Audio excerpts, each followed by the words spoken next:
December 19th. That's the latest Justin Trudeau and his cabinet can decide to approve or reject the proposed Trans Mountain pipeline expansion by Kinder Morgan. Now, before you automatically put your pessimist hat on and think Justin Trudeau is anti-pipeline and anti-oil sands, I am here to tell you today that he will be approving this project. Here's why. Starting with rumors from Bloomberg this week that say the Prime Minister is looking to approve at least one project his first term and that he favors Kinder Morgan.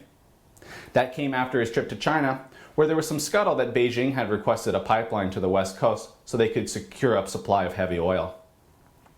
But maybe you're still not convinced and you'd say, Christopher, what about local Liberal MPs like Terry Beach, whose riding is where the terminus of the project is slated to end? He's on the record as saying things like, quote, after speaking with tens of thousands of individuals, including local, provincial, and Indigenous representatives, I can tell you with confidence that the people of Burnaby North Seymour, on balance, stand opposed to this project, and that the community does not grant permission for this project to proceed. Or how about his Star Justice Minister, Jody Wilson-Raybould, who has been very vocal about her support for the United Nations Declaration on the Rights of Indigenous People. She even outlined her vision last week. Or how about the other numerous rookie MPs in the Lower Mainland that won traditionally Conservative or NDP ridings in October? Clearly, there is a lot at stake for Trudeau in this province. But there is also a lot at stake in Alberta and across this country. Rachel Notley is obviously the closest thing Trudeau will ever get to an ally in the province of Alberta.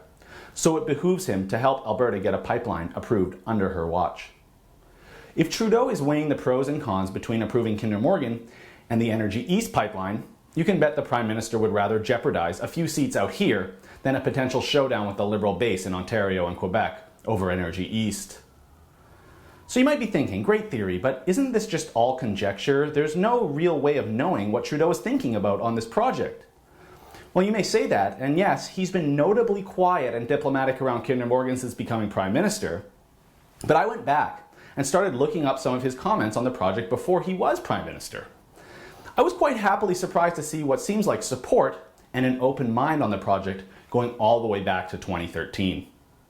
On July 25, 2013, he told the Vancouver Observer that he was open to the idea of the Kinder Morgan pipeline project going ahead. Then in 2014, he gave what was probably his strongest endorsement of the project to Metro News in Calgary, stating, quote, I am, however, very interested in the Kinder Morgan pipeline, the Trans Mountain pipeline that is making its way through. I certainly hope that we're going to be able to get that pipeline approved. Later that year, when CTV Vancouver asked Justin Trudeau about the Kinder Morgan project, he had this to say.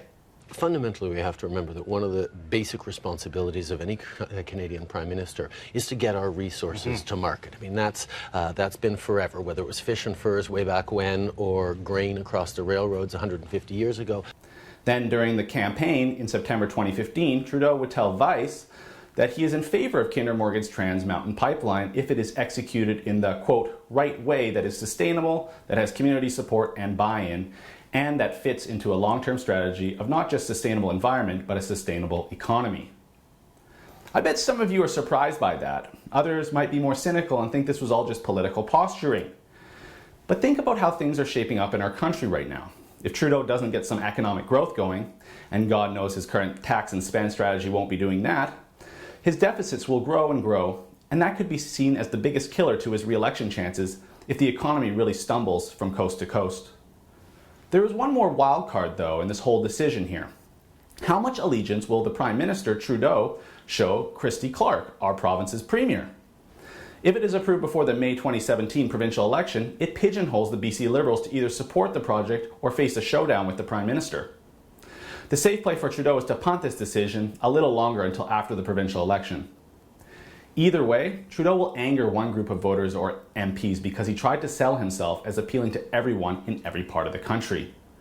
But my guess? Well, it's that he's willing to cut rope with the environmental left in BC, which supported him last election, because that's the smallest political loss for him in this quagmire. For the Rebel.media, I'm Christopher Wilson.